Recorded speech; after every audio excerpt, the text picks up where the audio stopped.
So this is a little bit of a repeat, but we were talking about braced walls. For instance, if we have a basement or a trench, this is plan view. What do we see? We can brace right across the excavation. That's one way of doing it.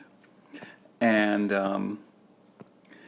then we also have a trench. For instance, we could have a buried pipe there, structure there.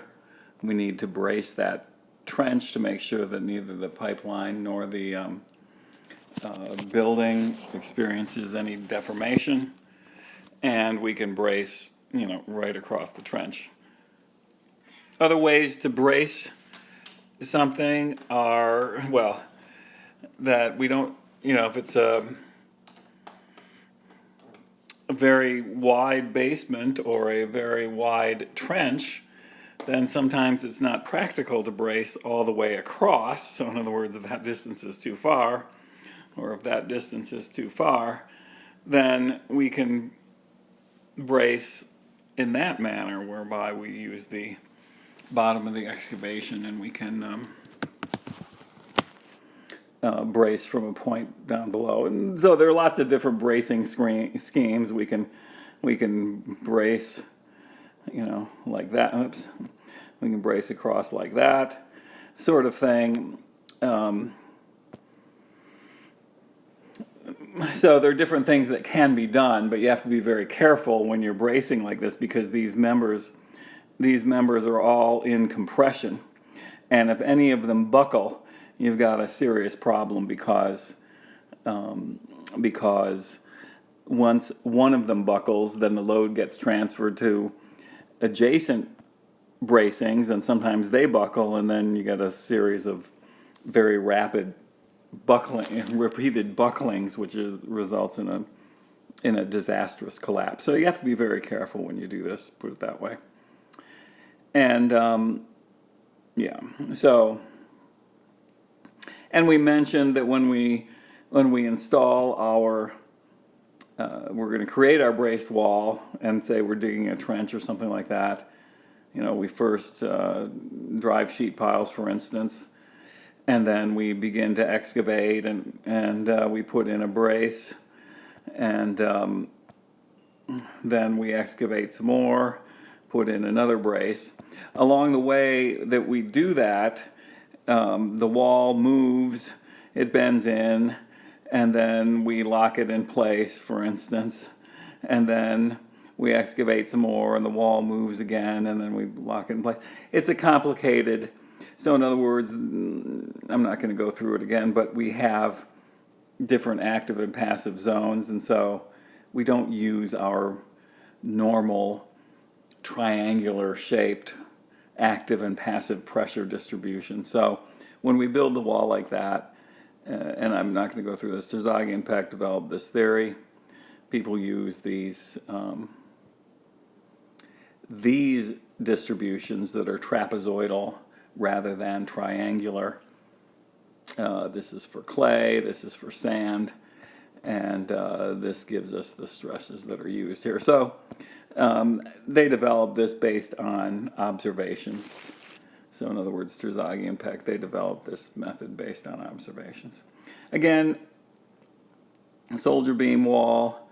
This is our plan view down here. We have the soldier beams or I-beams, the H piles that we put into the ground, and then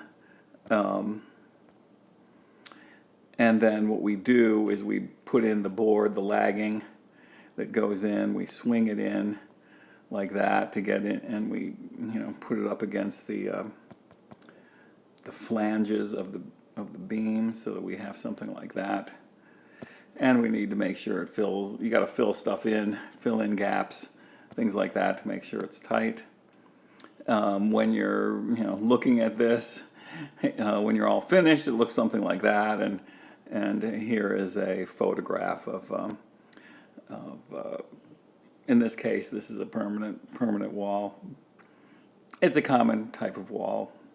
So in other words, these are deep in the ground. And then and this one too.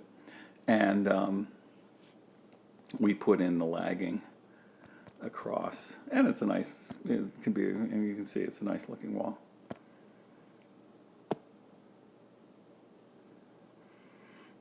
Tie back walls. So we talked about those where we have many anchors, and I'm not going to go through that in detail, but it's, and we make sure that we have grouted the ends like that with embedded in the region that doesn't move. So in other words, we have to make sure that those are in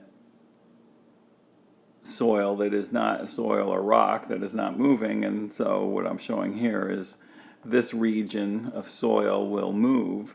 This is stationary, so that is how you put in the anchors. Soil nail wall, on the other hand, is different in that we're getting bonding. We want to get bonding all over the whole thing. We're not trying to create an anchor at the end. We're trying to get bonding with the soil everywhere. So nails, not anchors. The bonding is all along the length. And this is more like a gravity wall. This is more like an anchored wall. But they're different. But the concept is that that when we analyze something like this, we have to make sure that that entire soil mass is sufficient to resist our active pressures. That's one of the things that's got to be analyzed. All right, now I want to talk about a different issue with walls, or a different type of wall in a sense. And I want to sort of refresh your memory about, for instance, water pressure. If I have, and let's envision this, suppose that this is, I have rock here, and I have a wall here, I have my wall here, and I have water that gets into that space. Then what is the pressure on that wall? Well, the water pressure is always H gamma W. So I have this very thin layer of water there, but the pressure is going to be H gamma W. It's the way water pressure works. On the other hand, well, if I have this situation where I have a lot more water behind my wall, the water pressure is the same. In other words, these two cases are equal. It doesn't matter that I have this huge amount of water here and I have a little sliver of water there, because the water pressure is H gamma W. So the volume of water does not make any difference, and that's sort of why we're able to build a dam where we have a huge lake back here. It's not the volume of water that we're holding back, it's the height of the water that we're holding back that determines the water pressure. So same thing with this. So in other words, this case, they're all equal, and so that's the way water pressure works. I don't have to consider the volume. It's just H gamma W. Now, on the other hand, if I have if it's soil instead of water behind the wall, then things are a little bit different. So what we have been designing is a regular wall with all soil. So in other words, I have my wall here, and then everything, but what we're assuming and everything we've done here is all this region for a long way is all soil. Now that doesn't mean that all the soil moves. What happens is that when this wall moves out, this soil will stay intact and this region here will move with the wall. So there's going to be a portion that moves with it and a portion that doesn't move. And all of our theories have basically been based on all soil back here to get our active and passive pressures, basically. So, but we do get a region. But what happens then if I have the situation where I have my rock, looks like that, and then I have this small wedge of soil, and my wall. In other words, you know, you can envision what if I had, what if I had a rock face here and it was just this little region of soil that was applying force to that wall.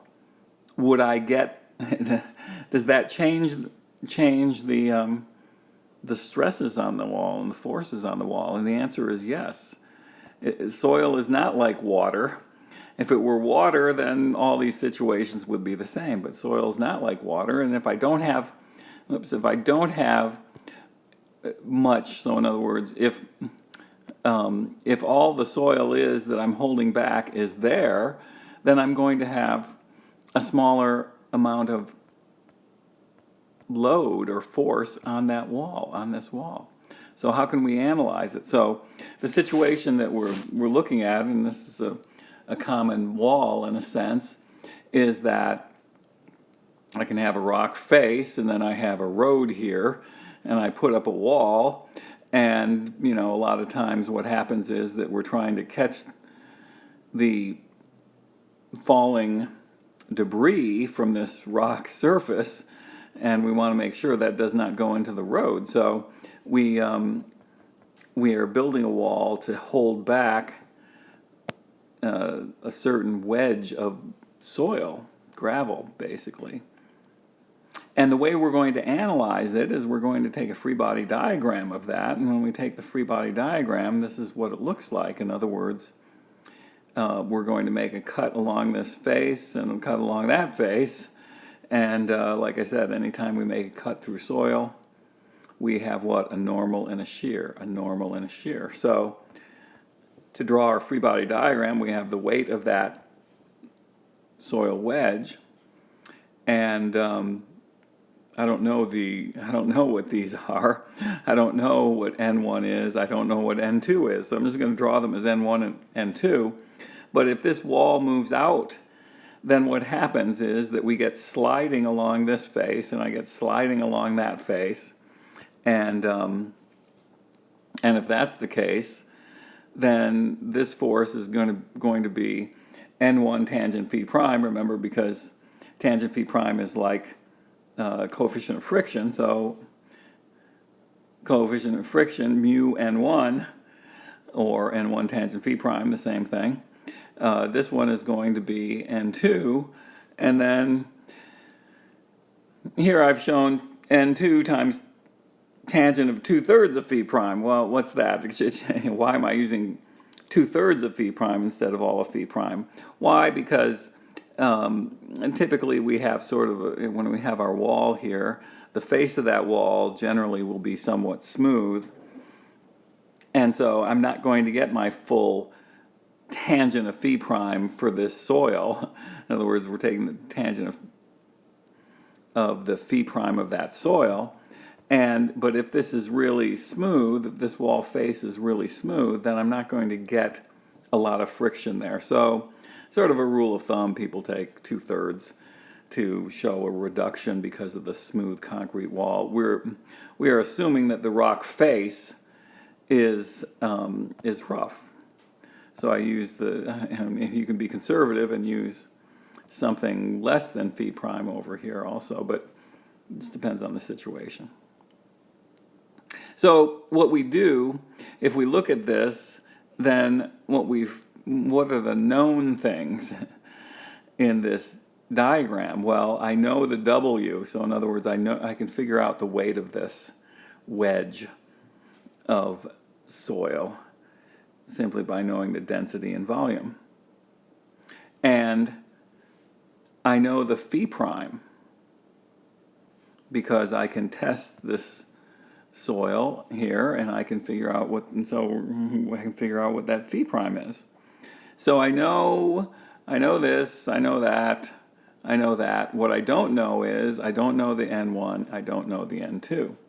Well, what do I know? I can take equilibrium here. I know it's in equilibrium. I have two unknowns, I have two equations. I have two equations being some of the forces in the x direction, some of the forces in the y direction equals 0. So I have two unknowns, N1 and N2. I have two equations. Some of the forces in the X and Y direction. I can figure out what N1 and N2 are, and then I can get these for all the forces in this diagram. So we can solve this. We can solve this free body diagram using equilibrium of forces. So what I'm primarily interested in are these two values. Why? Because remember, these are the forces that the wall exerts onto this soil wedge by definition of how we do free body diagrams. If these are the forces that the wall puts on the soil wedge, then the soil puts these forces onto the wall. So equal and opposite. So in other words, I have the N2 going to the left there. That means the N2 goes to the right there. This is the wall. So we're taking the free body diagram of the wall. So in other words, first I take a free body diagram of the soil. Then second, I take a free body diagram of the wall. And so I'm going to take these forces. So this one goes to the left there, then it goes to the right there because it's adjacent free body diagrams. This one goes up there, so it goes down here. So so my forces on my walls is this, and now I can start to take the rest of the free body diagram of the wall. And that's ultimately what I want to analyze is the stability of the wall. So let me just remember a cut through the soil means we put on normal and shear. So when the normal is going to be compression because the soil puts on compression. So this is, in other words, these forces have to go toward the body, the free body. So